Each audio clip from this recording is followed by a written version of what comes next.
ధనుర్రాశి మూలా నక్షత్రం యొక్క 4 పాదాలు, పూర్వాషాఢ 4 పాదంలో, ఉత్తరాషాఢ 1వ పాదము. ఆదాయ వ్యయాలు చూసుకున్నట్టయితే ఆదాయము 5, వ్యయము 5, రాజపూజ్యత 1, అగౌరవము 5. ఈ రాశి వారికి గురువు ఎలా ఉన్నాడయ్యా అంటే ఈ ఆబ్ది నుండి మే 13, 25 వరకు, మళ్ళా 19, 10 నుండి 4 డిసెంబర్ 25 వరకు వృషభ, కర్కాటక రాశుల్లో 6వ, 8వ స్థానాలు అశుభ ఫలితాలను ఇస్తాయి.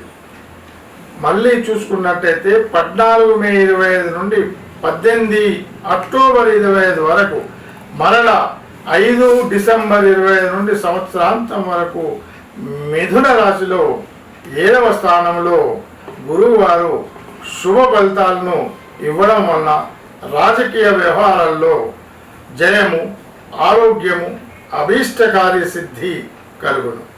శని విషయంలో ఆబ్ది నుండి ఏప్రిల్ 17 వరకు, మరల అక్టోబర్ 11 నుండి జనవరి 10 వరకు కుంభరాశిలో 3వ స్థానంలో శుభ ఫలితాలు ఇవ్వడం వలన సంతోషము, బుద్ధి, ప్రయత్న కార్యము, జయము, స్వగ్రామ సుఖ జీవనము, ఆరోగ్యము కలుగును. మరి అదే 18 ఏప్రిల్ నుండి అక్టోబర్ 10, 25 వరకు, మళ్ళా 11 జనవరి 26 నుండి సంవత్సరాంతం వరకు మీనరాశిలో 4వ స్థానంలో శని అశుభ ఫలితాలను ఇక్కడ ఇచ్చి నానా కష్టాలు, అనారోగ్యం కలిగించే సూచనలు కనిపిస్తున్నాయి.